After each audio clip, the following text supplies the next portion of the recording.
மாநில சுயாட்சிக்கு எதிரான வேலை செய்கிறது வந்து பிஜேபிக்கு துணை தான். உங்களுக்கு என்னென்னா மாநில மக்கள் மேலே வந்து நலன் ஒரு அக்கறை கிடையாது.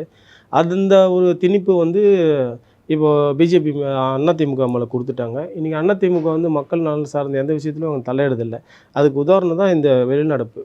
இப்போ மாநில உரிமை பறிபோகுதுன்றதுக்காக தான் நம்ம முதல்வர் ஸ்டாலின் அதுக்காக நான் எவ்வளோ பெரிய முயற்சி எடுத்திருக்காரு. இப்போ கூட ஆளுநர் விஷயத்தில் கூட வந்து இந்தியாவை திரும்பி பார்க்கக்கூடிய ஒரு முதல்வராக நம்மளுடைய முதல்வர் அறியப்பட்டார். இன்றைக்கி வந்து ஒரு தமிழ்நாட்டோட முதல்வர்ன்ற பெருமை வந்து மதிப்புமிகு ஐயா உதயநிதி ஸ்டாலின் கட் பண்ணிங்க ஸ்டாலின் அவர்களுக்கு வந்து இருக்குது.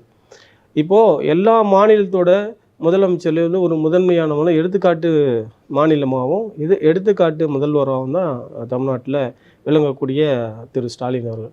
இன்றைக்கி அந்த மாதிரியான ஒரு செயல் வந்து இந்த நாட்டு மக்களுக்கு வந்து வரவேற்பு ரொம்ப பெற்று இருக்குது.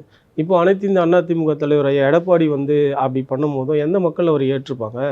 நிராகரிக்க தான் செய்வாங்க. கூடிய சீக்கிரத்தில் அதிமுகன்ற ஒரு இயக்கமே இல்லாமல் போயிடும். அதுக்கு வழிவகை இவங்கள தேடிட்டாங்க. இதுதான் உண்மை. Okay sir. ஆனால் வந்து பார்த்தீங்கன்னா நெருக்கடியால் தான் வந்து அதிமுக வந்து பாஜகவோட கூட்டணி வைக்கிறது. இல்லைன்னா பாஜக வந்து கூட்டணி வைக்காதுன்ற மாதிரி விஷயங்கள்லாம் வந்து ஒரு சில பேர் சொல்கிறாங்களே. என்ன ஒரு நெருக்கடி வந்து அதிமுகவுக்கு வந்துருச்சு? அதிமுகவுக்கு என்ன நெருக்கடி வந்ததுன்னா அதுங்களுக்குள்ளேயே வந்து சில அமைச்சர்கள்லாம் வந்து இந்த ஊழல் விஷயம், அந்த இடிக்கு பைப்புறது, இந்த மாதிரி சில சிக்கல்கள்லாம் வந்து அவங்கக்கிட்ட தகவல் இருக்குதுனால அதை வச்சு அவங்க மிரட்டுறதா சொல்கிறாங்க. பட் ஆனால் வந்து என்ன நெருக்கடின்றது வந்து நமக்கு தெரியாது. ஆனால் வெளிப்படையாக பார்த்தோன்னா அவங்க நெருக்கடிக்கு பணிஞ்சு தான் இருக்கிறாங்க. ஆனால் அது எந்த மாதிரியான நெருக்கடின்னு நம்ம ஆதாரமாக சொல்ல முடியாது. ஏன்னா நமக்கு வந்து எதுவுமே ஆதாரம் இல்லாமல் பேசிடக்கூடாது. எங்கள் தலைவர் வந்து ஒரு நெருக்கடியில் வந்து அவங்க பணிஞ்சிட்டாங்க அப்படின்னு எங்கள் தலைவர் சொல்கிறாருன்னா எங்கள் தலைவர்கிட்ட தகுந்த ஆதாரம் வச்சுருப்பார். எங்ககிட்ட இல்லை, நாங்கள் சொல்ல முடியாதுல்ல அதெல்லாம். ஆனால் அதாவது அவர் கூட சொன்னார், அடிமை சாசனம் வந்து திமுக கூட்டணியில் இருக்கிற இயக்கங்கள்லாம் கட்சிகள்லாம் வந்து திராவிட முன்னேற்ற கழகம் வந்து அடிமை சாசனம் எழுதி கொடுத்துருச்சு அப்படின்றார்.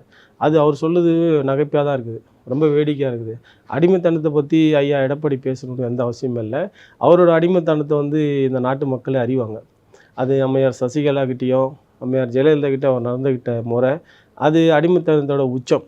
அவர் வந்து திமுக கூட்டணியில் இருக்கிற வந்து தோழர்களெல்லாம் அடிமை சாசனம் எழுதி கொடுத்துட்டாங்க. குறிப்பாக எங்களை சேர்த்து தான் சொல்கிறார். புரியுதுங்களா? அடிமை சாசனம் எழுதி கொடுத்துட்டுன்னு சொல்கிறதுக்கு அவருக்கு எந்த ஒரு தகுதியும் இல்லை. புரியுதுங்களா? அடிமைன்றதை விட முன்னாடி விழுந்து கும்பிட்டதுனால அதுதான் தம்பி நான் சொல்கிறேன்.